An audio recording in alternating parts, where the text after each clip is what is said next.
Madame la Présidente, Madame la Ministre, Messieurs les Présidents, Président de Commission, Madame la Rapporteure, chers collègues. Cette initiative, Madame la Ministre, c'est une initiative transpartisane qui doit beaucoup d'ailleurs, et je tiens à le préciser, à le saluer, à notre collègue Jean-Pierre Sueur. C'est une initiative transpartisane, donc rare, il faut donc la souligner. Il ne s'agit pas de nier d'ailleurs les différences que nous avions entre nous. Vous pouvez compter sur moi pour tenir ferme sur nos convictions. Il ne s'agit pas non plus, Madame la Ministre, il ne s'agit pas non plus de se liguer en quelque sorte contre le gouvernement pour vous jouer un mauvais coup. Pas du tout. Vous nous donnez régulièrement des occasions de nous opposer. Il s'agit simplement de nous rassembler sur ce que nous considérons être un socle commun de conviction. Et cela peut arriver, et heureusement, nous ne sommes pas en guerre civile, nous sommes en France, dans un même hémicycle. Et ces convictions, qui sont des convictions communes, concernent à la fois cette conception du rôle du Parlement et la conception aussi du rôle de l'État. La conception sur les droits du Parlement, il s'agit pour nous d'une question de forme, mais qui est fondamentale. Jamais, sous la Ve République, un gouvernement n'aura autant recouru aux ordonnances. Je suis d'inspiration gaulliste et je sais qu'on a besoin des ordonnances. Mais vous avez franchi tous les caps. 304 ordonnances publiées. Contestez-vous ce chiffre? En même temps, si j'ose dire, vous avez de moins en moins recours à la ratification. 55 ordonnances ratifiées. Contestez-vous, madame, ce chiffre? Si vous ne contestez pas ces deux chiffres, ce que je veux dire, c'est qu'en matière de publication d'ordonnances, on est déjà, au 30 septembre, à 150% de plus par rapport à l'avant-dernier quinquennat. Et quand vous ratifiez 55 ordonnances, ça signifie que 18% seulement de ces ordonnances, moins de 20%, mes chers collègues, sont désormais ratifiées. Ça signifie que le gouvernement gouverne, fait la loi en dehors du Parlement. Certes, la Constitution l'autorise, mais sans pour autant recourir au Parlement pour ratifier les ordonnances, alors même que l'article 38, un bout de phrase qui avait été rajouté par la dernière révision constitutionnelle, est très clair. Elles ne peuvent, ces ordonnances, être ratifiées que de manière expresse. Madame la Ministre, j'ai lu ce matin, comme un certain nombre d'entre nous, vos propos. Je veux dire que votre déclaration est une insulte au Parlement. C'est un mépris total. C'est pas une insulte pour ce que nous sommes individuellement, nous ne sommes rien, si peu de choses. C'est une insulte pour ce que nous sommes collectivement. Nous représentons les Français, nous sommes la représentation nationale. Je vais vous dire, moi, ce qui est un naufrage. Ce qui est un naufrage, vous voyez, c'est un gouvernement qui refuse jusqu'au débat. C'est un naufrage d'un exécutif qui dénie la seule possibilité de débattre au Parlement. C'est aussi un naufrage pour un exécutif qui va rechercher la responsabilité pour défausser de la sienne auprès d'un bouc émissaire que serait la haute fonction publique. Voilà où il est le naufrage, Madame la Ministre. Il est là le naufrage. Et je veux le dire solennellement à cette tribune. Il y a des questions de forme qui touchent aux droits du Parlement. Mais il y a beaucoup plus. Il y a beaucoup plus parce que toucher à la haute administration, c'est toucher à l'administration. Et toucher à l'administration, c'est toucher aussi à l'État et au rôle qu'on se fait, à la conception du rôle qu'on se fait de l'État. Alors évidemment, entre ces bancs, vous avez différentes conceptions de l'État. Nous avons à plusieurs reprises fait des propositions sur le temps de travail, sur le statut. Nous sommes pour le statut, mais sur des fonctions régaliennes. Mais oui, Madame la Ministre, vous devriez lire plus souvent nos déclarations et même un certain nombre de textes. Nous sommes pour le recours, certes plus large, à une contractualisation en dehors de ces fonctions régaliennes. Mais voyez, on s'accorde sans doute ici, quels que soient les bancs, sur une certitude, c'est que une réforme de l'ENA ne fait pas une réforme de l'État. Et si vous avez recours dans la précipitation à 6 mois des élections présidentielles, c'est sans doute pour masquer à toute vitesse le peu de choses que vous avez fait sur la réforme de l'État. Où sont d'ailleurs ces promesses du président de la République? Il devait y avoir moins 50 000 postes de supprimés pendant ce quinquennat.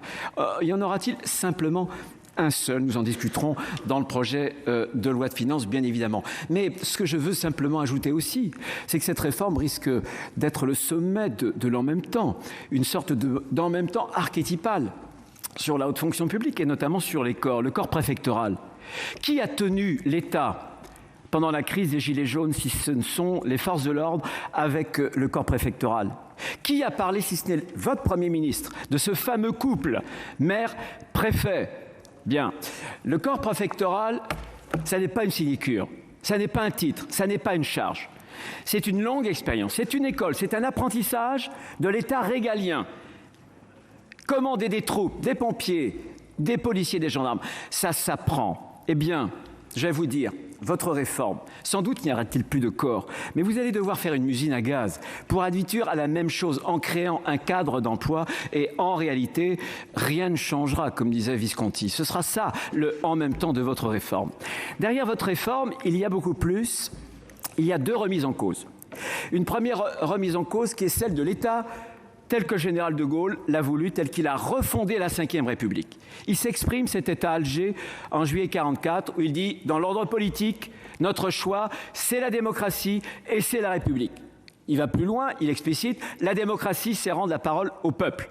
On voit ce que cela signifie. Et la République, c'est remettre sur pied l'administration autour du gouvernement, à Paris, mais aussi localement. Donc on voit bien qu'il charge le général de Gaulle, cette administration et notamment la haute fonction publique, d'une mission particulière. C'est celle qui consiste à articuler deux temporalités, deux cycles, le cycle court de l'élection, de la démocratie, avec le cycle long, le cycle de la République, de la permanence. Et ce que vous faites, ce que vous allez faire, et ce que nous vous reprochons, c'est le risque d'enfermer notre haute fonction publique dans ce cycle court, dans ce cycle politique, au moment même où les politiques publiques sont confrontées à des choix qui sont des choix de longue durée, la transition écologique et le communautarisme, etc. Et puis, il y a un autre sujet de fond. L'administration, c'est le bras séculier de l'État. Je le disais, toucher à l'administration, c'est toucher à l'État. Derrière votre réforme, il y a cette idée faussement moderne et vraiment anglo-saxonne d'un vaste système de dépouille. Mais c'est ignorer, Madame la Ministre, c'est ignorer que le système américain a des contrepoids solides que nous n'avons pas. C'est un système fédéral où une administration fédérale peut avoir une orientation sans que dans tous les États, il y ait cette même orientation. Il y a un autre contrepoids qui est la force du Parlement, bien au-dessus, mes chers collègues, de la force de l'Assemblée nationale ou même ici du Sénat. Ce sont des contrepoids qui équilibrent le système de la dépouille. Et puis, il y a quelque chose de si différent par rapport à notre modèle français. C'est l'État. C'est que nous, l'État précède la nation. Notre forme collective, notre façon d'habiter le monde, c'est l'État-nation. Mais l'État, chez nous, en France, ce n'est pas le cas en Allemagne, en Italie ou ailleurs, c'est l'État qui fait la nation. Et si vous cassez la confiance dans le peuple, du peuple français, dans son administration, alors vous risquez d'aggraver la crise démocratique. Je voudrais terminer simplement pour vous dire que je sais que souvent, il y a eu un reproche fait à l'ENA qui est une forme de consanguinité sociale. Le problème n'est pas dans cette école en particulier.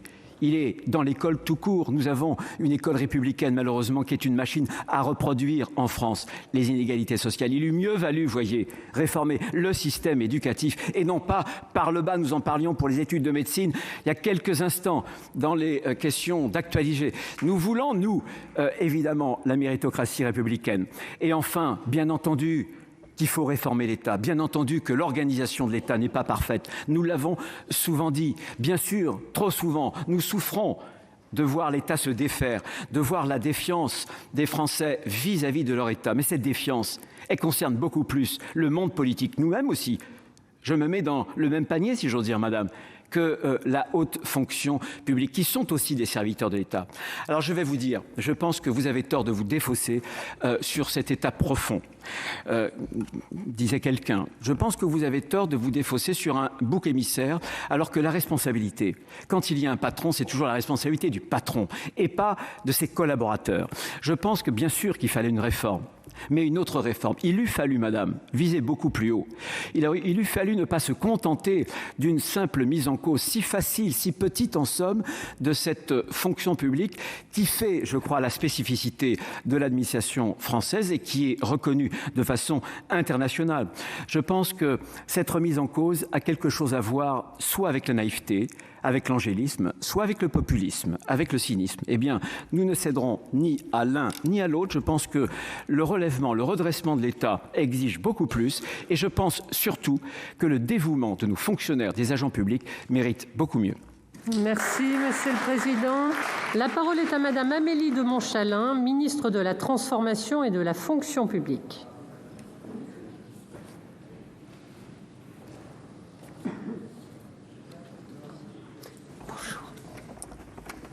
Madame la Présidente, Monsieur le Président de la Commission des lois, Madame la rapporteure, Mesdames les sénatrices, Messieurs les sénateurs. Alors permettez-moi d'abord de vous remercier. De vous remercier de me donner l'opportunité de défendre devant les représentants des Français cette réforme de l'État, cette réforme de la haute fonction publique, qui est la plus ambitieuse jamais conduite depuis 1945, et de vous remercier parce qu'après toutes les fausses informations, la mauvaise foi, le cynisme et les mensonges que Monsieur le Président Retailleau vient de prononcer, il me semble qu'il est utile de clarifier et de sortir du brouillard, si brouillard il y a. Je suis d'ailleurs surprise, Monsieur le Président, que, issu d'une majorité qui a de multiples reprises essayé de réformer la haute fonction publique sans y parvenir, vous nous présentiez aujourd'hui votre ambition d'avoir une autre réforme, mais qu'il n'y a malheureusement aujourd'hui aucun amendement dans la pièce à discuter, à débattre, à confronter. Transformer la France, c'est effectivement transformer l'État. Et transformer l'État, c'est aussi transformer sa haute fonction publique. C'était un engagement du Président de la République, un engagement du programme d'Emmanuel Macron en 2017. Je tiens ici à le citer parce qu'il est toujours important de se référer aux engagements pris. Il disait « Le statut des fonctionnaires ne sera pas remis en cause, mais il sera modernisé, décloisonné. Par un assouplissement du système rigide des corps, nous mettrons en particulier fin au système des grands corps. » Ne vous en déplaise donc, cette réforme était une promesse faite aux Français. Depuis 2017, le gouvernement, avec le soutien de la majorité, a conduit avec détermination cette réforme ambitieuse de la fonction publique. La loi de transformation de la fonction publique d'août 2019 permet, vous le savez, Madame la rapporteure, davantage d'ouverture, davantage de mobilité. Et c'est bien cette loi majeure d'août 2019 qui a ouvert la voie à la réforme de la haute fonction publique que je suis donc venue défendre devant vous aujourd'hui.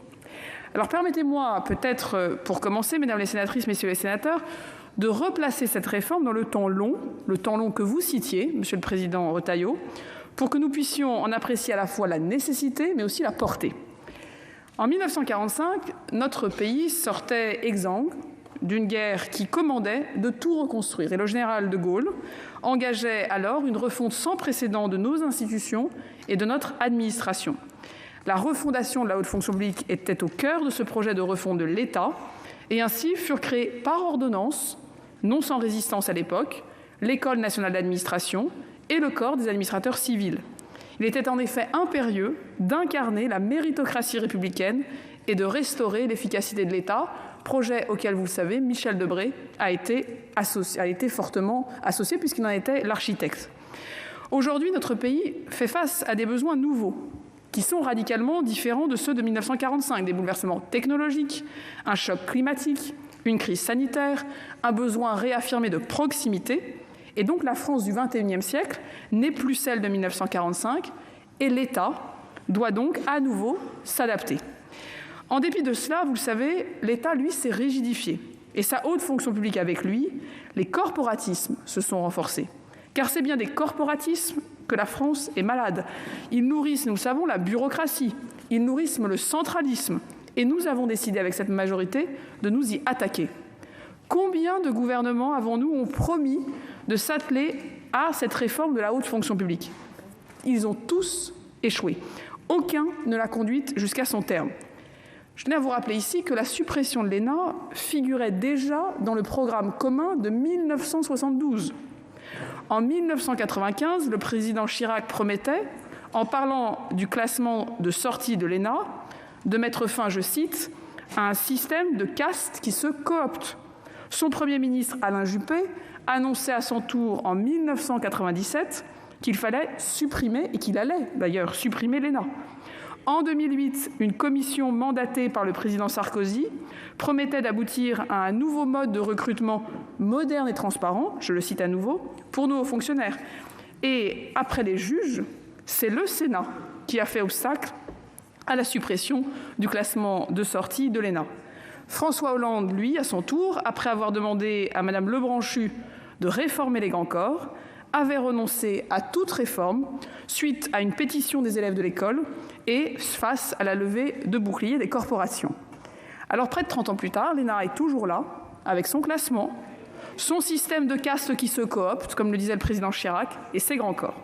Alors voilà, mesdames les sénatrices et messieurs les sénateurs, contrairement aux majorités précédentes que vous avez soutenues, ce gouvernement, avec la majorité qui est la sienne, a enfin le courage de mener cette réforme à son terme.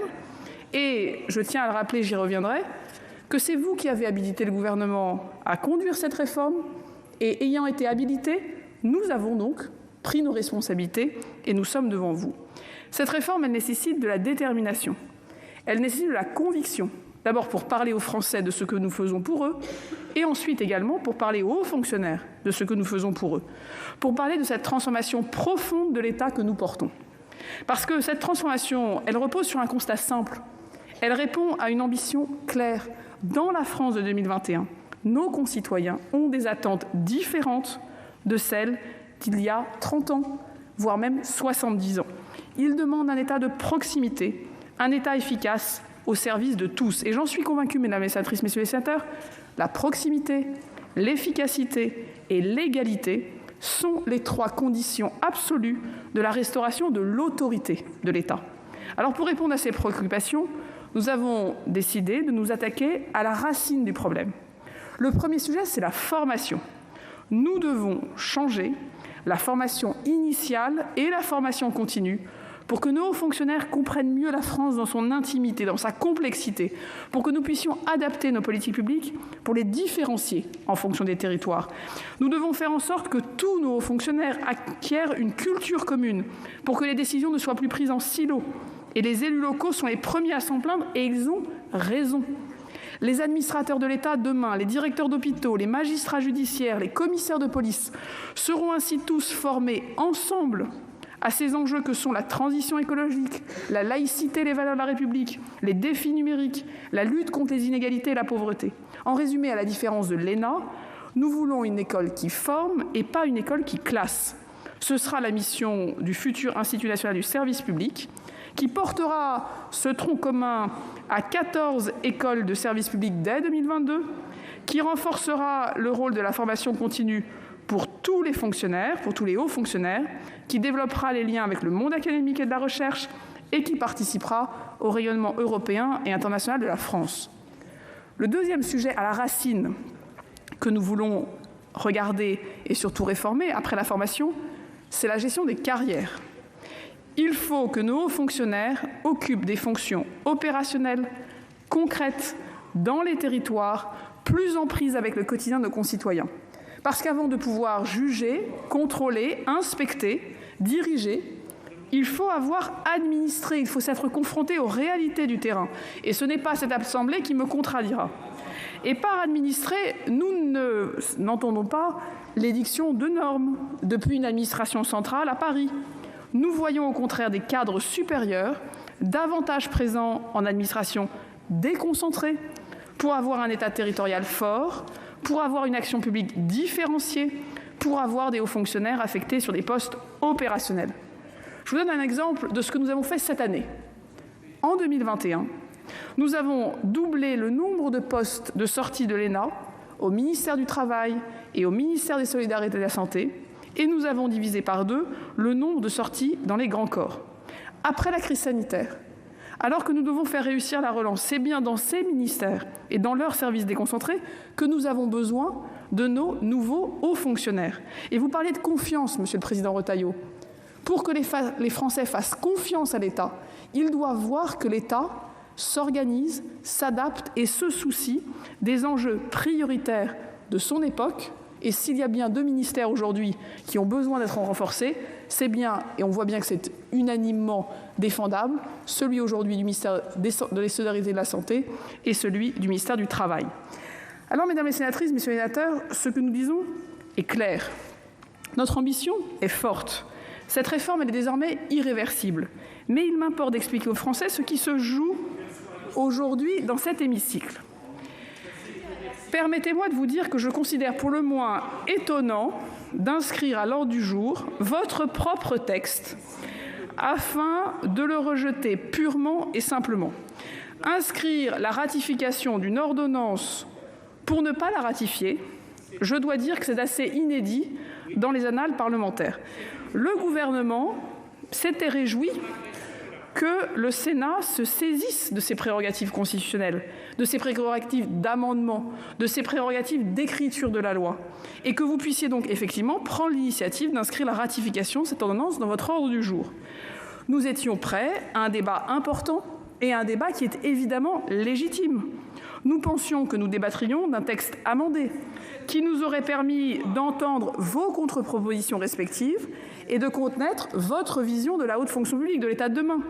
Mais aujourd'hui, il n'y a aucun amendement en débat. Il n'y a que devons-nous en déduire? Que devons-nous déduire? Il n'y a pas d'amendement, monsieur le sénateur Masson, déposé par les co-signataires de la proposition de loi. Que devons-nous déduire de ce jeu politique? Que M. Retailleau et M. Sueur ne se sont peut-être pas entendus pour déposer des amendements communs. Peut-être devons-nous en déduire que vous ne partagez pas la même vision de l'État. Peut-être devons-nous en déduire qu'il n'y aurait donc pas lieu de réformer la haute fonction publique, que tout doit rester en l'état, que tout changement est hors de propos. Ou alors vous dites qu'il faut une autre réforme. Mais quelle réforme? Où sont les amendements? Où sont les propositions?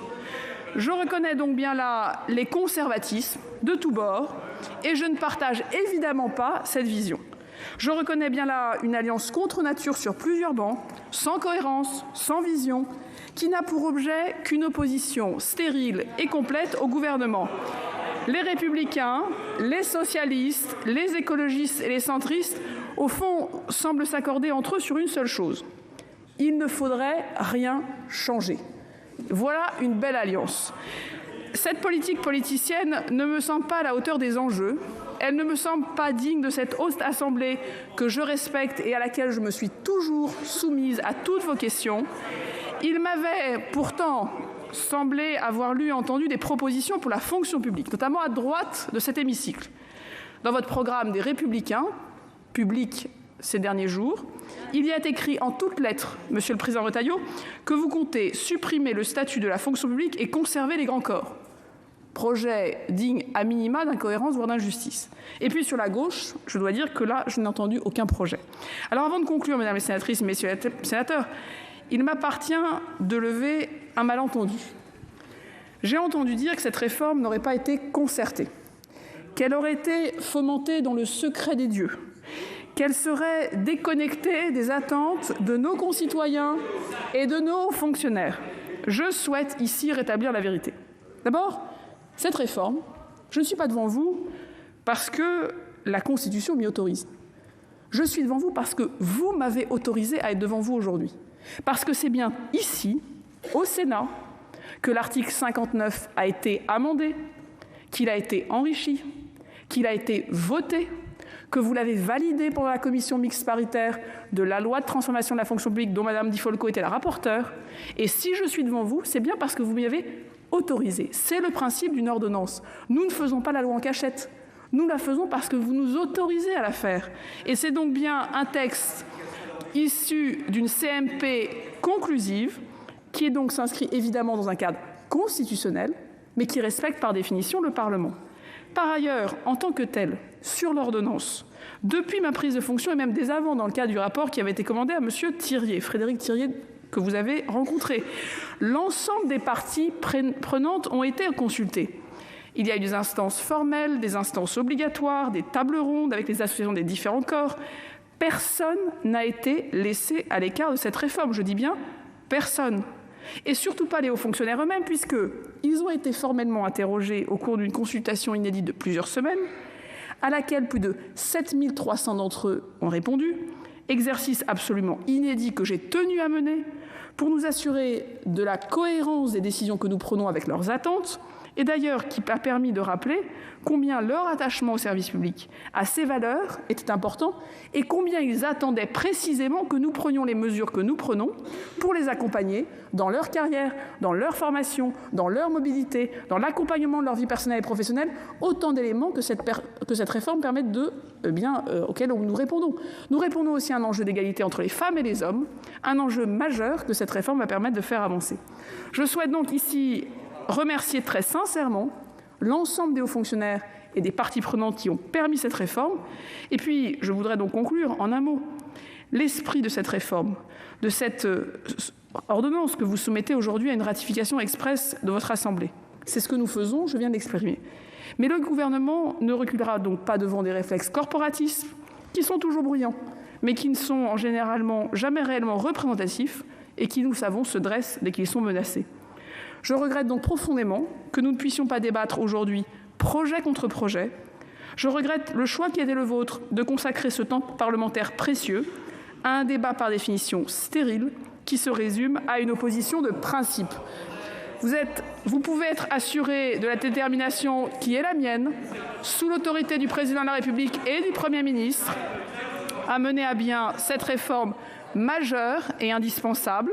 Cette réforme se poursuivra coûte que coûte, car en effet ce débat, même limité et inabouti de votre fait, renforce profondément notre conviction que cette réforme est plus que jamais nécessaire, contre les corporatismes, contre les immobilismes, pour les agents publics, pour l'État, pour la France et pour les Français.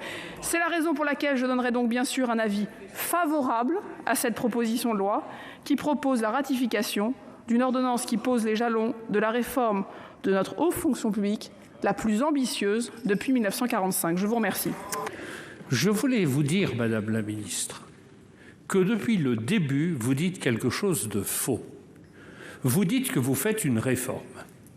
Dans votre texte, il n'y a pas de réforme. Votre texte, c'est une déconstruction du texte de 1945. Vous prenez tous les articles et vous les abolissez. Et ainsi, vous mettez à mal une construction républicaine qui nous réunit tous. Vous comprenez cela? C'est très important. Cessez de dire que vous faites une réforme. Vous déconstruisez ce qui a été construit depuis la Résistance avec le général de Gaulle et Michel Debré et bien d'autres. Vous le savez. Pourquoi ne le dites-vous pas, puisque vous le savez aussi bien que moi? Vous comprenez? Alors, les corps d'inspection, il n'y en aura plus. Et l'indépendance des inspecteurs généraux par rapport, y compris à l'égard du ministre, ils ont le devoir de lui dire la vérité. Ce sera mis à mal. Quant aux préfets, ça existe le corps des préfets. Moi, ça fait 40 ans que je travaille avec des préfets et j'ai une haute estime pour eux.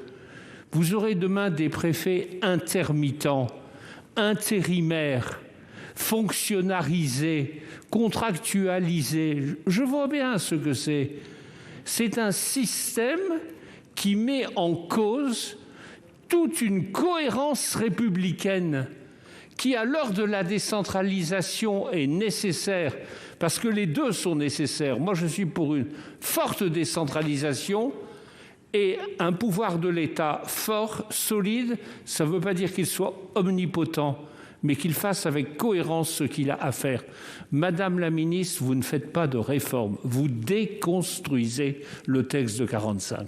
Merci. Madame la Présidente, Madame la Ministre, Monsieur le Président de la Commission des lois, Madame la rapporteure et mes chers collègues, vous me permettrez d'abord, Madame la Ministre, de vous dire que nous avons modérément goûté le ton et le contenu des propos que vous avez tenus à l'égard du Sénat dans le Figaro de ce matin. Je n'ai pas non plus beaucoup apprécié la manière très polémique dont vous avez abordé le débat. Je souhaite pour ma part que nous nous en tenions au fond, et je crois qu'il y a matière à discuter là-dessus. Toutefois, je vais vous dire deux choses pour répondre à des arguments que vous avez utilisé. D'abord, je croyais que la recherche de terrain d'entente entre la droite et la gauche était au fondement même du macronisme. Et par conséquent, je ne vois pas ce qui vous choque du fait que plusieurs présidents de groupes et membres de groupes différents se soient associés pour obtenir l'inscription de votre ordonnance à l'ordre du jour du Sénat. Car justement, cette inscription à l'ordre du jour, vous ne l'aviez pas obtenue. Et vous devriez être satisfaite, après tout, parce que la consécration législative de votre travail est dans l'ordre de la Constitution, et c'est une légitimation que vous ne pouvez pas avoir par le simple fait d'une signature des membres de l'exécutif. Et par conséquent, je crois qu'il y a là un vain débat. Je voulais l'évacuer dès le début de mon intervention. À vous écouter, d'ailleurs, je suis un peu surpris de cela aussi, nous n'aurions pas d'autre option que d'approuver votre texte ou de l'amender. Enfin, dans le débat parlementaire, il arrive aussi, et je souhaite que ce soit le moins souvent possible, qu'on rejette un texte parce qu'on le juge non amendable, on refuse de s'inscrire dans les dispositions qu'il prévoit, et c'est le cas avec votre ordonnance. Je comprends que cela vous contrarie, mais c'est la nature même du débat démocratique que d'échanger des convictions. Les nôtres sont différentes des vôtres, admettez-le s'il vous plaît. Je voudrais vous dire que nous avons avec votre ordonnance sur la haute fonction publique deux difficultés. L'une touche au fonctionnement de la démocratie parlementaire dans le respect de la lettre et de l'esprit de la Constitution, et l'autre touche au fonctionnement de l'État dans le respect de nos traditions républicaines, avec pour seul impératif, mais je sais que vous le partagez, je n'attaque pas votre bonne foi, la qualité du service public. Nous empruntons des chemins différents pour atteindre ce deuxième objectif. Ces deux difficultés sont graves et nous conduisent à rejeter votre ordonnance en souhaitant que l'Assemblée nationale en débatte à son tour, et cela dépend naturellement de vous, mais aussi des groupes qui composent l'Assemblée nationale. Alors, la difficulté du point de vue du respect du Parlement en démocratie, elle tient à deux choses. D'abord, il y a abus d'ordonnance. Ça, je crois que c'est vraiment incontestable. Les chiffres en attestent, j'y reviendrai dans un instant. Et deuxièmement, il y a carence de ratification. Ça fait quand même beaucoup. Et vous devez comprendre que nous, représentants de la nation, en soyons extrêmement irrités. L'abus d'ordonnance. Oui. Les ordonnances de l'article 38, historiquement, constitutionnellement, c'est quelque chose qui est tout à fait essentiel. Et moi, je ne conteste pas l'article 38 de la Constitution. Mais que dit-il ? Il dit que le gouvernement peut nous demander de l'habiliter à légiférer par ordonnance pour son programme. Alors le programme, c'est quelque chose qui n'est pas précisément défini dans la Constitution, mais le seul endroit où on reparle de programme, c'est l'article 49 de la Constitution. Le Premier ministre engage la responsabilité de son gouvernement sur son programme. Et vous voyez le niveau auquel se situe le pouvoir d'habilitation du Parlement. Il s'agit de choses essentielles. Au fil des années, et pas seulement d'ailleurs, sous cette mandature, on a vu se dégrader le niveau d'exigence des lois d'habilitation par rapport à la politique générale du gouvernement. Mais je ne conteste pas, après tout, que la réforme de la haute fonction publique de l'État puisse faire l'objet d'ordonnance quand elle est au cœur du programme du gouvernement. J'observe simplement que le Premier ministre, au moment où il a fait sa déclaration de politique générale, a purement et simplement oublié de mentionner cet aspect de son programme. Donc ce n'est pas dans le programme, ça ne vous empêche pas d'agir, évidemment. Alors, l'abus d'ordonnance, il se caractérise par la banalisation du recours aux ordonnances, 14 par an entre 1984 et 2007, 30 entre 2007 et 2012, 54 entre 2012 et 2017, 64 par an depuis 2017. Il est vrai que vous avez l'excuse du Covid, et je veux bien donc défalquer les ordonnances liées à l'urgence sanitaire. Mais sans que ce soit seulement du fait de ce gouvernement, il y a abus d'ordonnance. Et si nous sommes ici, à propos de votre ordonnance, tellement en colère, c'est aussi pour signifier au gouvernement qu'il est temps, vous et nous, de donner un coup d'arrêt à cette pratique quand elle est abusivement utilisée. Alors, le pire, c'est qu'on pourrait penser que puisqu'on fait des ordonnances, on fait moins de lois. Ce serait logique. Eh bien, c'est le contraire qui se produit. Plus on fait de lois, plus on fait aussi d'ordonnances. Et on voit cette saturation de l'action publique par la loi. Tout se passe comme si la fin ultime de toute action du gouvernement était de légiférer. Et notre pays est dans une confusion croissante. Là aussi, je vous épargne les chiffres, je les ai notés, je les tiens à votre disposition, vous les connaissez. C'est de très mauvaises pratiques. Les Français n'y comprennent plus rien. Leurs entreprises, leurs administrations, leurs associations, leurs collectivités n'y comprennent plus rien. Il est temps d'arrêter cette inflation législative à laquelle contribuent les ordonnances. Quant aux ratifications, alors là, vous êtes vraiment, ce gouvernement, très mauvais élève. 52% de textes ratifiés sous le quinquennat du président Sarkozy, 42% sous le quinquennat du président Hollande, et pour les 4 premières années du quinquennat du président Macron, 31%. On passe de la moitié à moins du tiers. Ça n'est pas correct. Il faut à un moment que l'alarme soit donnée et qu'on cesse de multiplier les ordonnances d'une part et de diviser le nombre de ratifications comme nous le voyons aujourd'hui. Alors maintenant, votre réforme. Votre réforme, je ne l'approuve pas. Je ne considère pas que rebaptiser ENA, INSP et y adjoindre les formations pour d'autres catégories de fonctionnaires soit un réel progrès.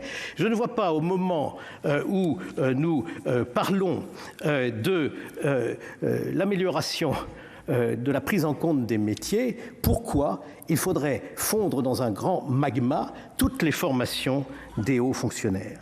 Vous avez fragilisé non pas des corps, mais des institutions constitutionnelles, en modifiant les modalités du recrutement pour les fonder non pas sur le mérite intellectuel, mais sur la pratique administrative. Sachez qu'à la Cour des comptes et au Conseil d'État, les qualités opérationnelles ne sont pas les premières qui sont nécessaires pour réussir à maîtriser les outils, les concepts intellectuels qui sont appliqués dans ces institutions constitutionnelles. Quant à l'interministérialité, le corps des administrateurs civils exprime cette interministérialité. Que voulez-vous rendre de plus interministériel? Peut-être que la pratique a été mauvaise, mais à ce moment-là, corriger la pratique. Je crois que nous y parviendrons facilement s'il y a une volonté politique durable. Je voudrais vous signaler enfin que votre ordonnance, et ce n'est pas son moindre défaut, dans ses premiers articles, relève purement et simplement de l'instruction du Premier ministre. Voilà une ordonnance qui traite de sujets de circulaire. Oui, il faut une gestion prévisionnelle des emplois, ça n'a pas à figurer dans une ordonnance. Oui, il faut une gestion des ressources humaines efficace, ça n'a pas à figurer dans une ordonnance. Il y a 4 articles, les 4 premiers articles de votre ordonnance, qui vraiment n'ont pas leur place dans un texte législatif. Et voilà pourquoi nous ne pouvons pas approuver cette ordonnance. Et je remercie les auteurs de la proposition de loi de ratification d'avoir trouvé enfin le moyen qu'on en débatte au Sénat. Merci, Monsieur le questeur. La parole est à Madame Raymond de Poncet-Monge pour 5 minutes, chers collègues.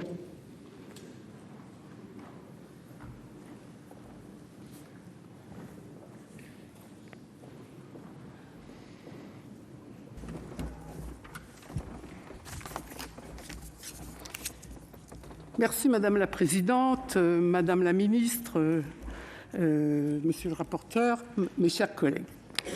Le gouvernement a pris la regrettable habitude de court-circuiter le Parlement en légiférant par ordonnance dans des proportions sans commune mesure avec ce que la Ve République avait connu jusqu'à là. Cela vient d'être très bien démontré. Votre absence de considération pour le pouvoir législatif ne semble pas connaître de limite. Nous nous retrouvons donc dans la position invraisemblable, il est vrai, de nous autosaisir de la ratification de vos ordonnances pour provoquer le débat parlementaire. S'agissant du sujet qui nous occupe, la réforme de la haute fonction publique, rien, absolument rien, ne justifiait le recours à l'ordonnance pour beaucoup d'articles, ni l'urgence totalement absente, ni la technicité du sujet. Transformer la haute administration pour l'adapter aux enjeux du XXIe siècle, réformer l'ENA, les grands corps, cela nécessitait un débat politique digne de ce nom devant la représentation nationale. Madame la ministre, ne faites pas semblant de ne pas comprendre donc notre démarche commune d'aujourd'hui. Il y avait donc beaucoup à dire. Si nous réprouvions la loi de transformation de la fonction publique de juin 2019, qui affaiblissait le statut de fonctionnaire et ouvrait grande la porte des emplois publics à des contractuels recrutés hors concours, souvent dans des conditions précaires, cette ordonnance qui en émane n'est pas à rejeter en bloc. La réforme de l'ENA, transformée en Institut national du service public, était nécessaire. L'intégration systématique des grands corps d'État pour les élèves arrivés en tête du classement de sortie était une pratique d'un autre temps. Un symbole fort de la déconnexion croissante entre les élites politico-administratives et la population, a fortiori dans notre État jacobin où ces administrations sont concentrées dans la capitale. A contrario, rendre obligatoire pour les futurs diplômés d'exercer 5 années dans les services déconcentrés de l'État nous semble une très bonne chose.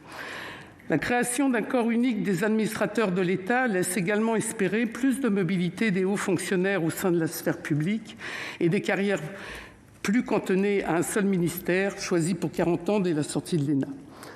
Inclure dans la formation des administrateurs des modules relatifs à la transition écologique, à la transformation numérique de nos économies ou encore aux enjeux de la pauvreté relève du bon sens. Enfin, dirions-nous. Nous n'avons néanmoins pas beaucoup d'illusions sur les évolutions du contenu pédagogique de l'école. Dans une logique plus néolibérale, toujours prégnante, on continuera à y apprendre très certainement que la dépense publique est un problème et l'intervention publique dans le secteur économique une hérésie. Nous sommes circonspects sur la suppression du corps des préfets. Nous craignons qu'il n'ouvre beaucoup trop les administrations préfectorales à des profils venus du privé. De ce fait, nous nous inquiétons de l'affaiblissement du sens du service public et de l'intérêt général chez les serviteurs de l'État, pour ne pas dire de la multiplication, quelquefois, des conflits d'intérêts. Et c'est bien là que le bas blesse et que nous sommes dans l'incapacité de vous faire confiance. Votre philosophie, exprimée par la loi de 2019, est l'ouverture de la fonction publique, la multiplication des allers-retours entre le public et le privé. Nous nous opposons fermement au pantouflage des grands serviteurs de l'État. Or, tout laisse à penser que cette ordonnance, loin de lutter contre ce phénomène délétère, va le favoriser. D'autant plus que ce texte est très général et que l'essentiel des dispositions est renvoyé au règlement. L'absence du débat parlementaire est ici totalement préjudiciable. Il aurait permis d'encadrer le travail réglementaire, y compris du gouvernement. Pour toutes ces raisons, nous voterons contre la ratification de cette ordonnance et nous espérons que l'exécutif reviendra devant le Parlement pour présenter une ambitieuse réforme de la haute fonction publique. Plus largement, nous demandons l'organisation d'un débat annuel au Parlement sur la gestion des ressources humaines de l'État. Cela doit faire partie de notre mission de contrôle. Pour conclure, il y a 15 jours, le collectif Nos services publics publiait une enquête révélant que 80% des agents interrogés se déclaraient confrontés à un sentiment d'absurdité dans l'exercice de leur travail. C'est un des éléments, quelquefois, de la souffrance au travail. L'heure est donc grave, il convient d'en tenir compte dans nos réformes. Je vous remercie. Merci, chers collègues. La parole est à Madame Cécile Cukierman pour le groupe CRCE.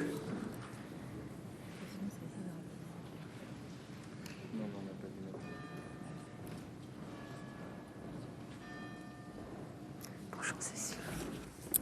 Merci Madame la Présidente, Madame la Ministre, mes chers collègues. Tout d'abord, une remarque effectivement sur la forme, mais cela a été fait par de nombreux collègues avant moi, qui est la multiplication du recours aux ordonnances, qui n'est pas nouvelle, mais qui s'est fortement accélérée depuis le début de ce quinquennat qui se termine dans quelques mois maintenant. Devrais-je rappeler que la force d'une ordonnance est certainement son utilisation avec parcimonie et que, à force d'avoir trop recours aux ordonnances, de fait, l'on retire la capacité au Parlement à pouvoir faire la loi. Mais qui plus est, se rajoute à cela la jurisprudence qui a été également déjà évoquée et qui fait que demain, il sera possible que cette ordonnance deviennent loi, j'aurais envie de le dire ainsi, sans même repasser devant le Parlement. L'on pourrait d'ailleurs s'interroger sur l'esprit même de ce qui a fondé notre République et finalement qui a animé les grands temps révolutionnaires de notre histoire, qui ont toujours été guidés par une volonté de renforcer la séparation des pouvoirs plutôt qu'au contraire de la réduire. Sur le fond et sur la question de la réforme de la haute fonction publique, je crois, Madame la Ministre, qu'il ne faut pas nous y tromper. Oui, il y a inévitablement besoin aujourd'hui d'une réforme de la haute fonction publique. Il y a besoin d'une réforme pour en garantir son indépendance, pour en garantir sa capacité non pas à décider à la place des élus, des ministres. Combien de fois avons-nous entendu de ministres ici même ou plus dans les couloirs ou dans la presse expliquer que certains hauts fonctionnaires du ministère de la Finance décidaient à leur place. Et donc, l'objectif est au contraire d'assurer cette capacité à aider, à conseiller, à éclairer, à donner de la perspective sur un temps inévitablement, mais cela a déjà été dit, beaucoup plus long que celui d'un mandat, quelle que soit cette durée.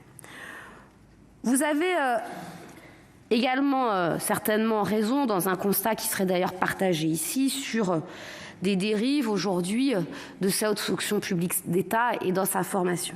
Mais attention, il ne faudrait pas remplacer un entre-soi par un autre entre-soi.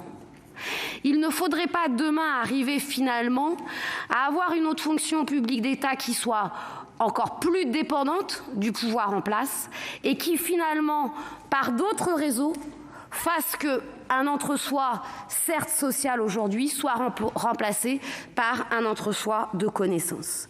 Et donc, il y a bien un véritable enjeu d'avoir une réflexion sur comment toujours mieux et plus former ces hauts fonctionnaires, assurer l'égalité républicaine. Et je veux le redire ici, ce n'est pas en supprimant l'ENA que l'on règle cette question-là. C'est au contraire, mais il faudrait un débat sur l'ensemble de la politique éducative dans notre pays, en redonnant toute sa place à l'école depuis le début, en assurant et en garantissant la réussite de tous, et pas simplement en clamant l'égalité des chances que nous relèverons ce défi. N'oublions pas tout de même que l'ENA a été redéfinie au sortir de la guerre pour remplacer une administration qui était compromise avec le régime de Vichy. Et que donc cette question de l'indépendance au pouvoir est tout de même un phénomène important que l'on ne peut pas simplement balayer et dont l'objectif était de faire de ce fonctionnaire formé un homme et non pas un simple rouage de l'administration. Or, ce que vous nous proposez ne répond en rien à ce défi, tout autant moderne aujourd'hui en ce début du XXIe siècle qu'il l'était au lendemain de la Seconde Guerre mondiale. Alors bien évidemment, la question n'est pas de rester dans l'existant, mais nous avons, je crois, encore le droit en démocratie de pouvoir nous opposer à la réforme qui est la vôtre, parce que, Madame la Ministre, la démocratie, ce n'est pas changer pour changer. La démocratie, c'est pouvoir permettre de débattre. Et c'est sur cela que nous nous retrouvons. C'est pouvoir permettre de nous affronter et de poser des propositions différentes. Et c'est pour cela que nous nous retrouvons.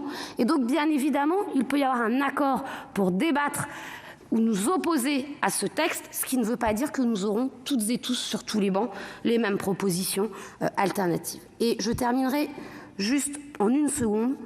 Vous avez utilisé des formules qui ne seraient pas les miennes, mais je pense que le naufrage politique n'est pas celui du Sénat aujourd'hui. Toute réforme peut être revue, il n'y a aucune réforme qui est irréversible.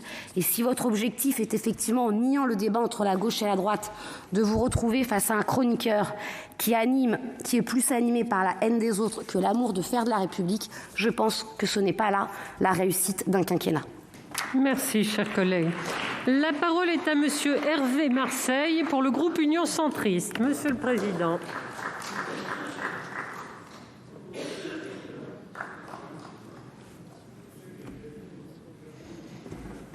Merci. Monsieur le Président, Madame la Présidente, Madame la ministre, mes chers collègues, lors de son intervention à l'occasion de la convention managériale de l'État, le 8 avril dernier, le président de la République a précisé les contours d'une réforme de la haute fonction publique et, cédant aux exigences de l'instant, annoncé à cette occasion la suppression de l'ENA, rebaptisée Institut national du service public. L'ordonnance du 2 juin 2019 portant réforme de l'encadrement supérieur de la fonction publique d'État, que la présente PPL vise à ratifier, concrétise l'engagement présidentiel de réformer la haute fonction publique. Outre la suppression de l'ENA, l'ordonnance supprime aussi les grands corps d'État. Elle privilégie les missions opérationnelles pour les premiers emplois, crée des évaluations régulières des pratiques professionnelles et valorise la prise de risque. La loi de transformation de la fonction publique du 6 août 2019 avait habilité le gouvernement à légiférer par ordonnance dans le cadre de l'article 38 de la Constitution. Or, si l'article 38 dispose qu'un projet de loi de ratification doit être déposé devant le Parlement, il ne rend pas obligatoire l'examen dudit projet de loi. En l'espèce, le gouvernement a bien déposé un projet de loi de ratification à l'Assemblée le 29 juillet 2021. Toutefois, depuis cette date, rien n'indique que le gouvernement ait eu l'intention d'inscrire ce texte à l'ordre du jour. En refusant d'inscrire un tel texte à l'ordre du jour, le gouvernement esquive le débat parlementaire sur une réforme pourtant substantielle de l'administration. En se saisissant lui-même de la question, le Sénat est à l'origine de la première discussion au Parlement d'une proposition de loi de ratification d'une ordonnance, une initiative, c'est vrai, nouvelle, rare, qui dépasse les clivages politiques. Cela a déjà été rappelé puisque cette PPL est co-signée par 4 présidents de groupe. Je regrette pour ma part aussi, comme l'a fait le président Bas tout à l'heure, la polémique qui a pu exister sur un sujet, ma foi, qui ne le méritait pas. Avant d'évoquer spécifiquement l'ordonnance du 2 juin 2021, le débat de cet après-midi nous offre l'occasion d'évoquer plus généralement l'usage des ordonnances par le gouvernement depuis plusieurs mois. Les chiffres sont très clairs. Il n'y a jamais eu autant d'ordonnances, cela a été dit, que pendant ce quinquennat. 303 ordonnances au 20 septembre, soit plus 46% par rapport à la période 2012-2017. Évidemment, il y a eu la crise sanitaire, elle justifie une partie de ces textes. Mais cette tendance avait largement débuté avant la crise et cela a été démontré par les orateurs précédents. Ce recours excessif aux ordonnances vient d'ailleurs d'être récemment dénoncé dans l'étude annuelle du Conseil d'État. Le Conseil indique, je cite, que malgré l'utilité indéniable des ordonnances en période de crise, une utilisation massive accentue fortement le déséquilibre institutionnel au profit du pouvoir exécutif. Autrement dit, la victime est toujours la même, le Parlement.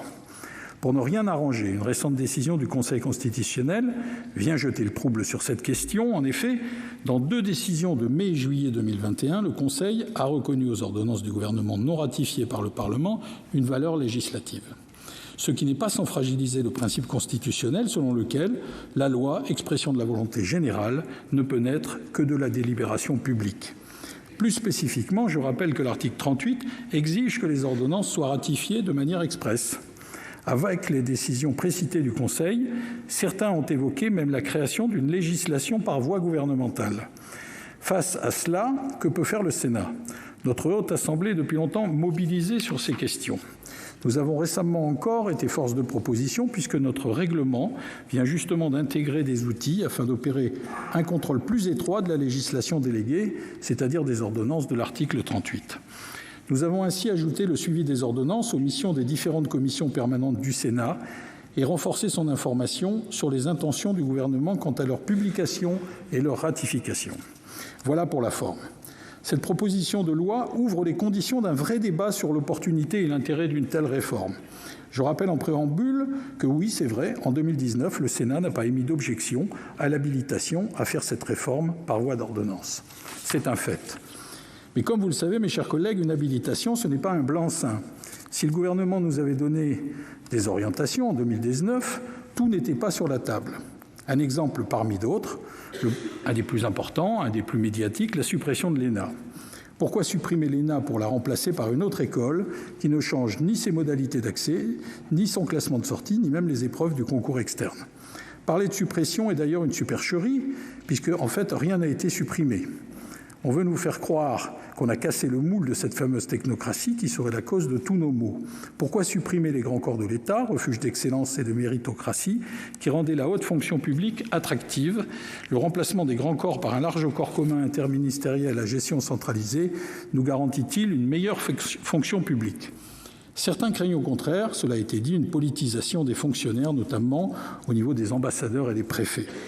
Pendant la crise sanitaire, on a célébré tous les matins, ou presque tous les matins, les vertus du couple maire-préfet, pilier de l'État, unitaire décentralisé. Pourquoi aujourd'hui déconstruire un symbole de la République autour duquel s'est forgée la nation? La fonctionnalisation des postes de préfet de département et de région, c'est introduire demain le doute sur la qualité des nominations, non plus seulement fondée sur le mérite et l'expérience, mais motivée peut-être parfois par la faveur politique. Vous l'aurez compris, mes chers collègues, nous avons, avec les membres de mon groupe, une double interrogation, une double déception. Sur la forme, car le gouvernement a voulu échapper au débat parlementaire sur cette réforme, et nous le regrettons. Sur le fond, car le gouvernement n'a pas résisté à quelques mesures qui ne sont pas véritablement à la hauteur des enjeux. C'est la raison pour laquelle nous ne prendrons pas part au vote. La commission n'ayant pas élaboré de texte, nous passons à la discussion de l'article unique de la proposition de loi initiale.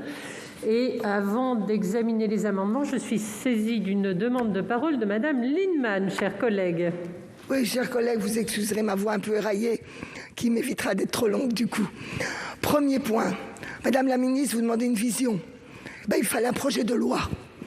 Parce que la haute fonction publique et son avenir exigent une loi globale qui soit l'occasion de clarifier, de débattre et de rendre lisible aux Français ce qu'on fait. Ils n'ont rien compris à votre histoire, rien compris quant aux mutations. C'est hyper technique et par ailleurs, dans bien des cas, c'est dangereux, mais ça, c'est mon point de vue. Et vous nous expliquez maintenant que l'ordonnance, on n'est qu'à faire des contre-propositions. Le problème de l'ordonnance, c'est déjà en soi, chers collègues, moi, je ne vote jamais, sauf des cas rarissimes, les ordonnances. Le Parlement doit se faire respecter. Il faut dire non. Bon, on ne l'a pas fait.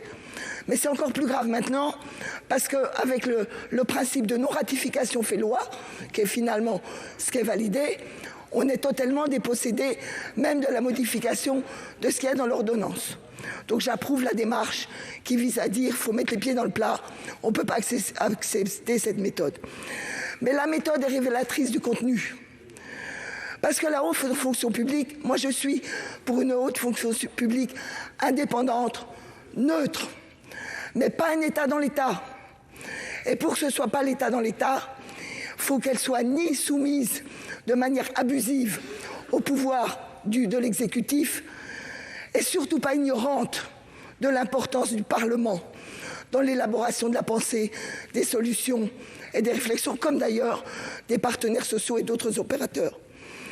Or, justement, plus notre système institutionnel dévalorise le Parlement, plus votre culture du spoil system pour les hauts fonctionnaires fonctionne, moins ils sont en respiration avec la réalité de ce pays, moins ils sont porteurs dans la durée de toute cette complexité entre la nécessité d'être efficace, de suivre la ligne politique du gouvernement, mais aussi de prendre en compte l'inscription dans le temps de ce qu'est l'État. Et l'État n'est pas seulement un instrument au pouvoir du gouvernement. Le troisième point que je veux dire, c'est que le sujet majeur, il n'est pas traité. L'indépendance des hauts fonctionnaires par rapport au lobby et par rapport aux puissances économiques. J'ai fait le regard des hauts fonctionnaires qui ont traité la loi de séparation bancaire. 70% d'entre eux travaillent dans les grandes banques. Il faut conclure, chers collègues. Donc vous voyez que ce sujet, qui est central, n'est jamais traité dans votre formation et dans vos propositions. La parole est à Monsieur Sueur.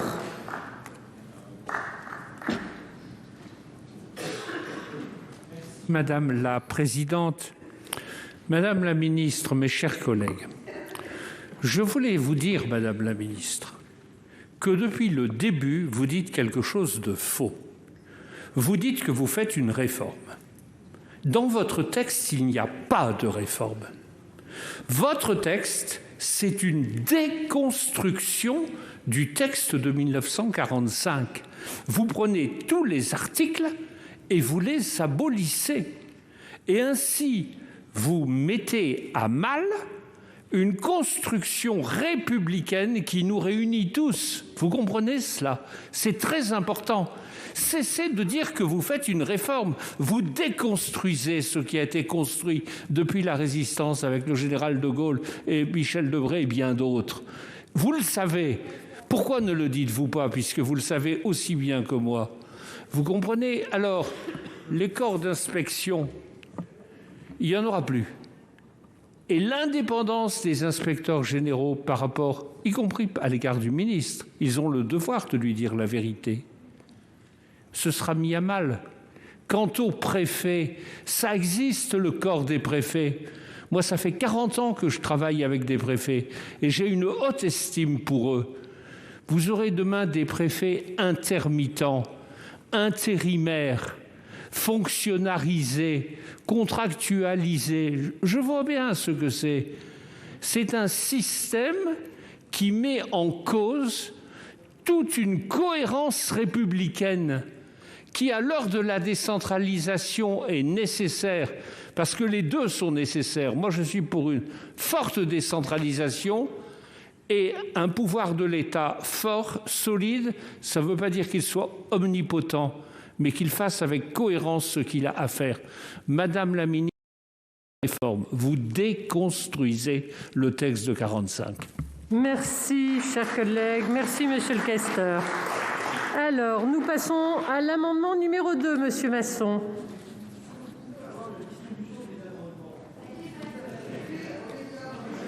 Et vous deviez être absent au moment où ils ont été déposés. Vous allez les récupérer immédiatement.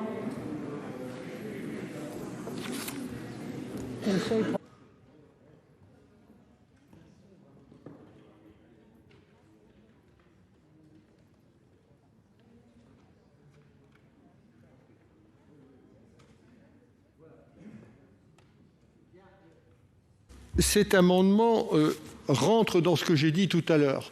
Bon, dans cette affaire, nous sommes pour ou nous sommes contre la réforme. Bon, j'ai entendu des collègues qui soutenaient la réforme, d'autres qui disent qu'on n'est pas d'accord. Bon, on ne peut pas se quitter en ne décidant rien. Bon, cet amendement que je propose, numéro 2, eh bien, supprime la réforme. Et donc, il est particulièrement radical dans sa rédaction, puisque donc on abroge l'ordonnance et on demande, enfin, ce qui revient à demander au gouvernement de reprendre à zéro la réforme, de gérer correctement la situation. Donc, c'est toute la logique de ceux qui ont exprimé ou ont souhaité que cette réforme, ont considéré que cette réforme n'était pas bonne. Et donc, on ne peut pas rester comme ça, faire un débat, on fait un débat pour faire un débat. Alors, si c'est faire un débat pour faire un débat, il n'y a qu'à rester à la maison. Ça ne sert à rien, tout le monde s'en moque, le gouvernement s'en moque. Bon, ce qu'il faut, c'est voter. C'est dire, on est pour ou on est contre la réforme. Et l'intérêt de cet amendement permet à ceux qui le souhaitent de dire qu'ils sont contre la réforme et que donc ils rejettent le système. Parce que sinon, on va se quitter, on aura discuté pendant 2 heures pour rien du tout, hein, et ça continuera comme avant. Merci. Avis de la commission, madame la rapporteure. Oui, merci Madame la Présidente. Écoutez, Monsieur Masson, je crois que vous allez au-delà de ce que vous venez de dire dans votre amendement numéro 2, puisque vous, non seulement vous demandez l'abrogation de la présente ordonnance, mais vous demandez aussi l'abrogation de la loi de transformation de la fonction publique. J'allais dire, vous êtes hors sujet et il est hors de question de toucher à cette loi de transformation de la fonction publique. Donc la Commission émet un avis défavorable. Merci Madame la rapporteure. Madame la ministre. Merci Madame la Présidente. Je crois que comme Madame la rapporteure, cet amendement va bien au-delà du sujet du jour. Et je crois que la réforme qui a été votée en août 2019 et promulguée sur la transformation de la fonction publique est porteuse de nombreuses avancées qui ont fait l'objet de beaucoup de débats et que ce serait aller au-delà des débats du jour. Donc je suis défavorable. Je vous remercie. Je vais mettre au... Monsieur Masson pour explication de vote. de toute manière, pour ma part, je suis contre l'ordonnance et je n'ai pas voté la loi en question. Mais indépendamment de ça, rassurez-vous, Madame la rapporteuse ou le rapporteur, non, mais je ne sais pas comment, selon les personnes à ce niveau-là, quel est le terme qu'il faut utiliser. Non, ce que je veux dire, c'est qu'ensuite, j'ai des amendements aussi, vous avez pu le remarquer, qui suppriment tous les articles de l'ordonnance. Rassurez-vous, j'ai de la suite dans les idées.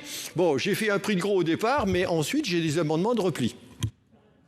Alors, je vais mettre aux voix l'amendement numéro 2 qui a reçu 2 avis défavorables. Qui est pour? Qui est contre? Qui s'abstient? Il n'est pas adopté. Nous passons à 17 amendements faisant l'objet d'une discussion commune. Le 1, Monsieur Masson. S'il le souhaite, M. Masson peut faire une présentation globale. Si vous voulez, je vais le retirer, Madame la Présidente. Je préfère prendre les... L'amendement numéro 1 est retiré. Nous passons au 3 rectifié, M. Masson.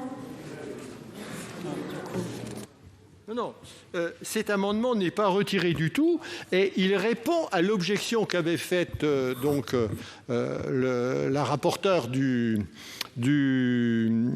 la commission des lois. Bon, cette fois, c'est bien à l'ordonnance que je m'en prends, il y a tous les articles de l'ordonnance. Donc, on ne peut pas dire qu'on n'est pas d'accord si on refuse de voter un amendement qui supprime des amendements qui suppriment les uns après les autres tous les articles de l'ordonnance. Et moi, j'estime que cette ordonnance, il faut la réduire à néant.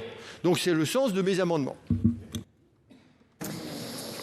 Alors, nous passons... On fait avis de commission ? Bon, écoutez, comme le premier a été retiré, nous n'avons plus de discussion commune, donc on va demander l'avis de la commission, puisque le premier justifiait la discussion commune.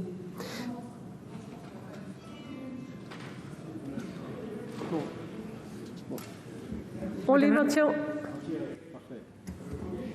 Oui. Il a retiré. Il retire tous les amendements ? Non. Bon.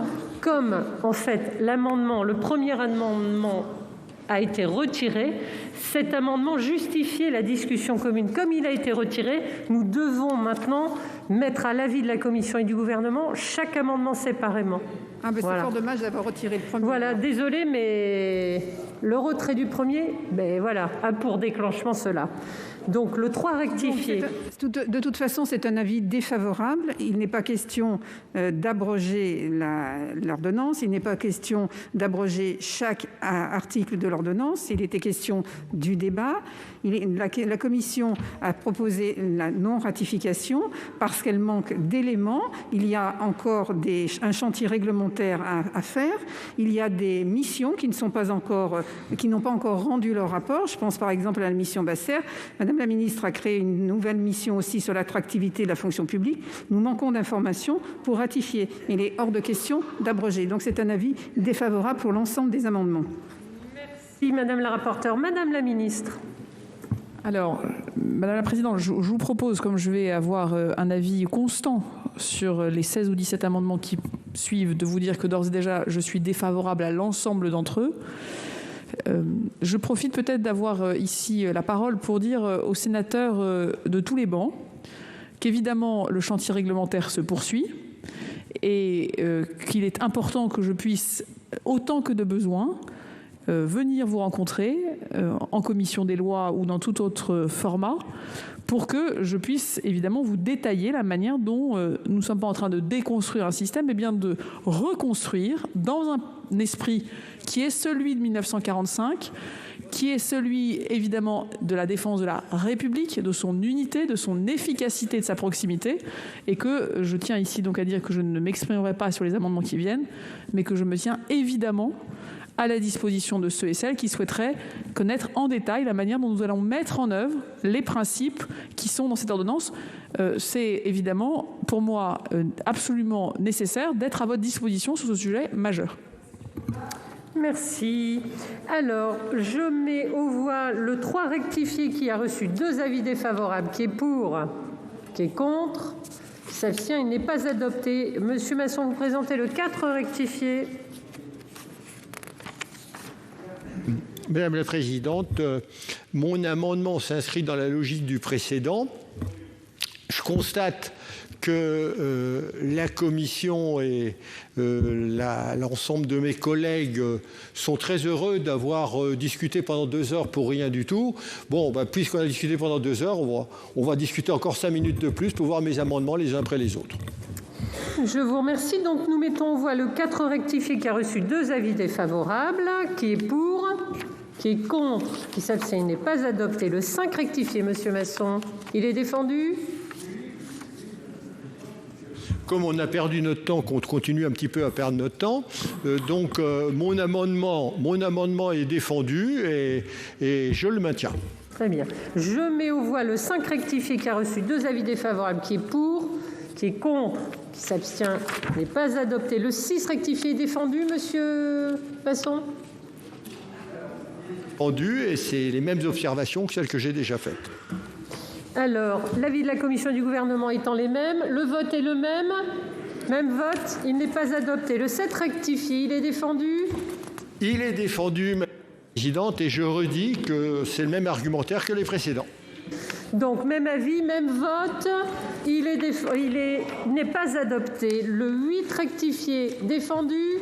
Il est défendu avec le même argument et le même argumentaire que les précédents. Donc, je le mets aux voix avec 2 avis défavorables. Même vote, il n'est pas adopté. Le 9 rectifié, défendu. Donc, même avis, même vote, il n'est pas adopté. 10 rectifié, défendu. Défendu. La Présidente. Même avis, même vote, il n'est pas adopté. 11 rectifié, défendu. Il est défendu, Madame la Présidente. Même avis, même vote, il n'est pas adopté. Le 12 rectifié, défendu. Il est défendu, Madame la Présidente. Je vous fais remarquer quand même au passage que nous autres non-inscrits, nous avons relativement peu, même très peu de temps de parole. Et j'aurais pu prendre mes 2 minutes à chaque fois, mais j'ai quand même pitié je compatis avec les collègues qui ne partagent pas mon point de vue. Je vous remercie. Donc, même avis de la Commission et du Gouvernement. Même vote, il n'est pas adopté. Le 13 rectifié, défendu. Défendu. Même avis, même vote, il n'est pas adopté. Le 14 rectifié, défendu. Défendu, oui, il est défendu. Même avis, même vote, pas adopté. 15 rectifié, défendu. Défendu, Madame la Présidente. Même avis, même vote, pas adopté. 16 rectifié. Il est défendu, Madame la Présidente. Même avis, même vote, il n'est pas adopté. Le 17 rectifié est défendu. Oui, il est défendu également, Madame la Présidente. Même avis, même vote, il n'est pas adopté. Le 18 rectifié. Il est défendu, Madame la Présidente. Même avis, même vote, il n'est pas adopté. Alors, je vais mettre aux voix l'article unique constituant l'ensemble de la proposition de loi. Le vote sur l'article vaudra vote sur l'ensemble de la proposition de loi. Y a-t-il des demandes d'explication de vote? Monsieur Sueur. Monsieur Sueur.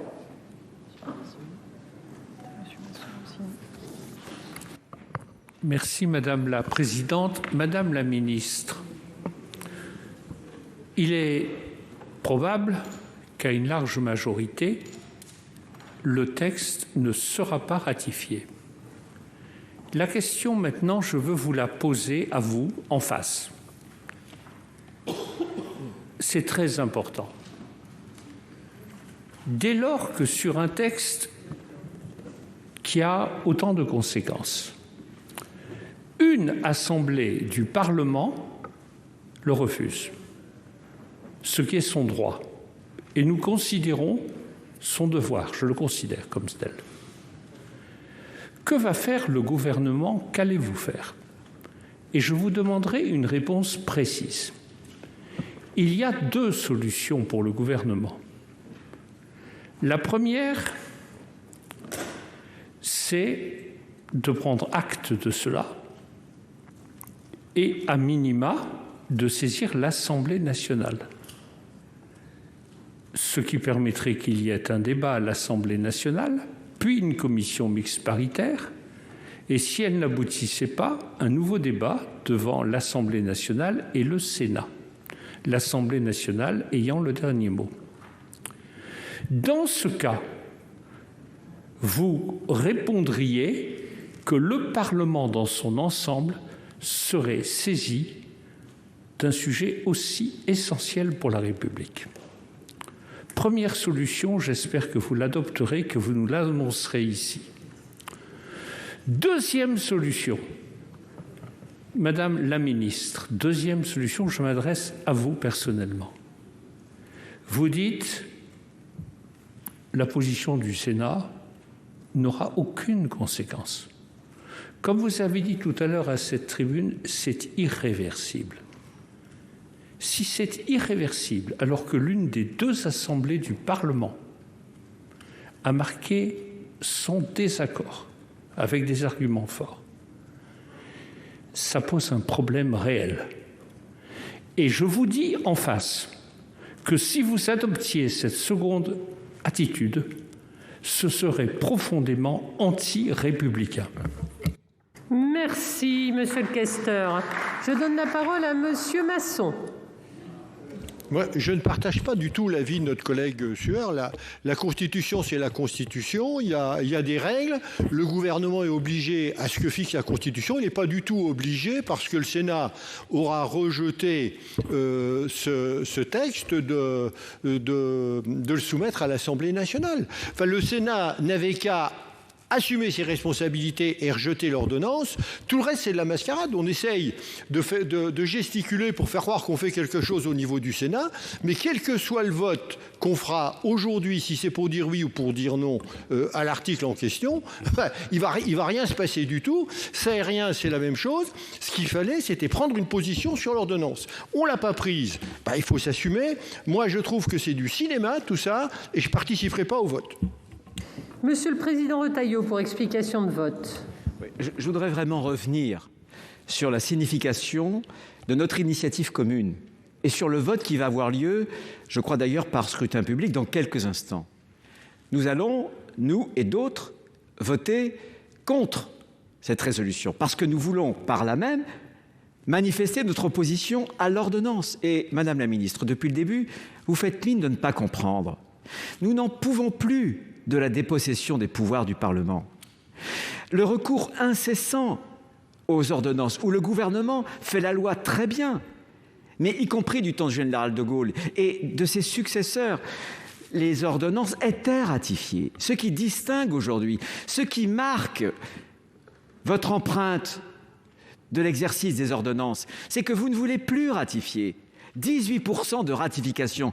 Donc d'un côté, toujours plus d'habilitation, et de l'autre côté, toujours moins de ratification. C'est cela qui nous choque. Et ça nous choque encore plus sur ce projet d'ordonnance qu'il s'agit d'une réforme de la haute fonction publique, de notre administration, et donc de l'État. Dans la crise civique de démocratie que traverse la France, on le voit, la montée de la défiance vis-à-vis de l'État. Il faut refaire l'État.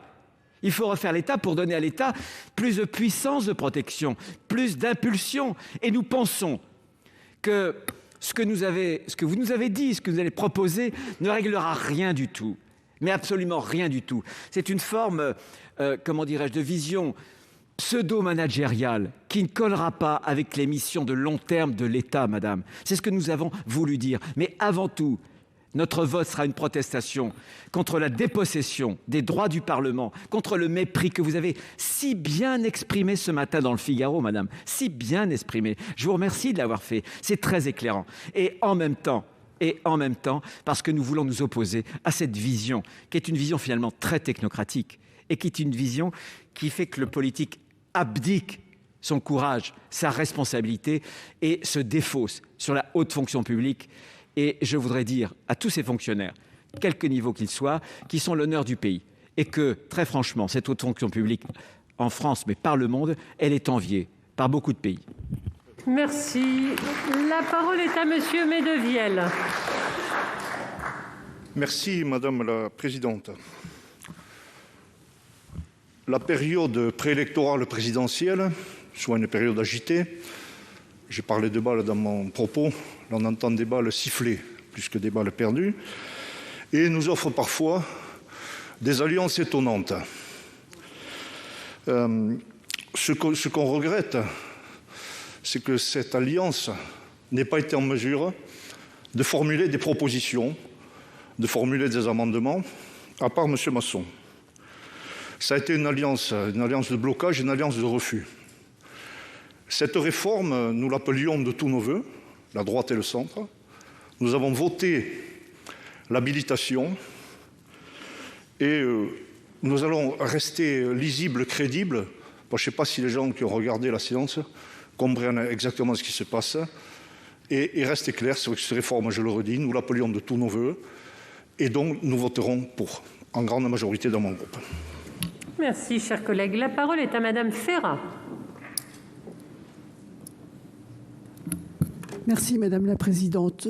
Nous avons abordé ce débat avec toute l'objectivité qui était possible. Force est de constater que les arguments des uns et des autres, et les vôtres, Madame la Ministre, ne nous permettent pas de voter ce texte. Notre groupe ne participera pas au vote. Je vous remercie, chers collègues, et je donne maintenant la parole à Madame Cukierman pour explication. Merci, Madame la Présidente, Madame la Ministre. Quelques remarques, effectivement, parce que je crois qu'il ne faut duper personne.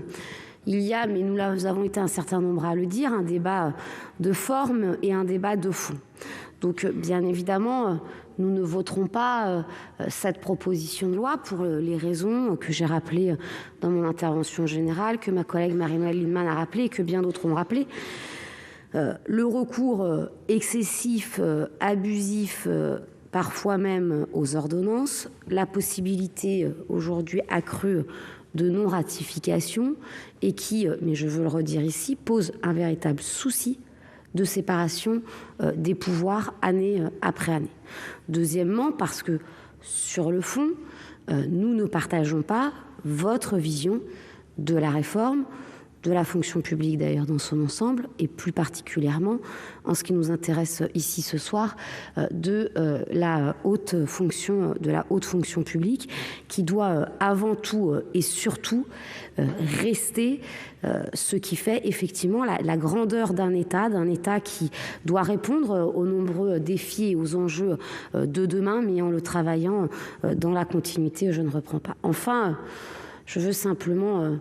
s'il le fallait rassurer, je crois qu'il n'y a aucune alliance contre nature et que le Sénat, régulièrement, j'aurais envie de dire, c'est sur un certain nombre de propositions de loi, sur des amendements, sur un certain nombre de rapports, votés de façon parfois unanime, en tout cas régulièrement avec des votes que l'on qualifie les uns et les autres transpartisans, à l'image d'ailleurs de ce qui peut se passer dans un certain nombre de nos communes et de compositions d'équipes municipales.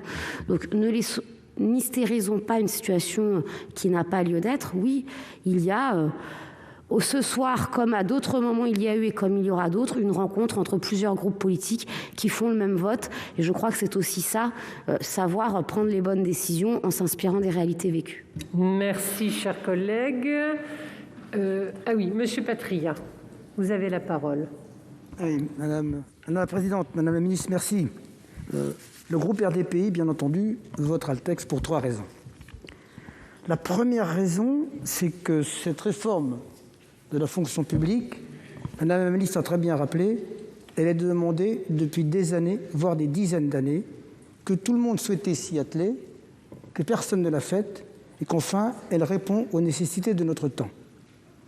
La deuxième raison, c'est que le gouvernement, certains disent qu'il va trop vite aujourd'hui, mais le gouvernement tient à ses engagements. Ce n'est pas si souvent que tous les gouvernements ont tué leurs engagements, et quand ils les tiennent, vous trouvez qu'ils les tiennent dans la précipitation lorsqu'ils les font, après avoir beaucoup consulté, et que cette réforme répond à des impératifs reconnus. La troisième, non, Mme Kernam, il n'y a pas d'alliance contre la nature. Il y a de l'alliance de la carpe et du lapin, mais nous y sommes habitués. Quand le seul projet de l'opposition au Sénat, c'est tous contre Macron, c'est tous contre le gouvernement, quoi qu'il fasse, ces sujets à réprobation, à négation, à vote contre, je le dis ici en amitié à tous les collègues ici, et bien une fois de plus, là, ce soir, ça va tourner un peu au ridicule. Quand les Français s'apercevront que les tenants d'une proposition de loi qu'ils ont eux-mêmes déposée ici ils ont au bout du compte voté contre. Il y aura peut-être non pas de quoi rire, mais de quoi faire réfléchir. Merci. Alors, s'il n'y a plus de demande d'explication de vote, je donne la parole à Madame la Ministre qui souhaitait s'exprimer sur ces interventions. Très vite, Madame la Présidente. Bon, moi, je continue d'affirmer que cette réforme est nécessaire, qu'elle a été promise par tous les gouvernements qui nous ont précédés, que nous avons été au bout de la rédaction d'une réforme qui a été validée d'ailleurs par le Conseil d'État, qui a été déposée, qui a fait l'objet de très nombreuses consultations. Et je tiens à dire, Monsieur le Président Retailleau, vous vous adressez aux fonctionnaires, mais dans le programme du parti qui est le vôtre, il est écrit en toutes lettres que vous voulez supprimer le statut des fonctionnaires. Et ce que vous avez dit, malheureusement, je crois, ne pourra pas convaincre les Français puisqu'il n'y a pas de contre-projet concret. Et c'est bien là tout l'enjeu. Il aurait été, je crois, de l'honneur du Parlement de pouvoir décider, soit de ratifier, soit d'abroger. Mais j'ai l'impression que là, nous n'avons pas de réponse claire sur ce que vous auriez fait maintenant que nous vous exprimez par un vote qui n'est pas très lisible. En tout cas, j'ai été heureuse de pouvoir venir vous en parler et je serai évidemment heureuse de revenir vous en parler si vous m'y invitez dans les mois et les semaines qui viennent. Je vous remercie et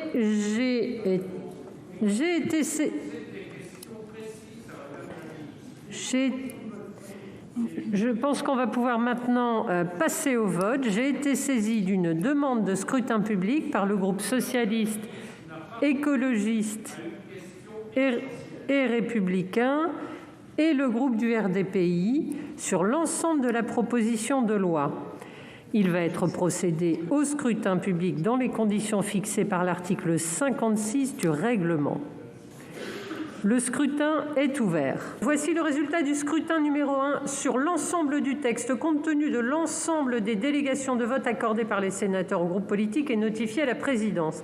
Nombre de votants 276, nombre de suffrages exprimés 257, pour l'adoption 32, contre 225. La proposition de loi n'est pas adoptée.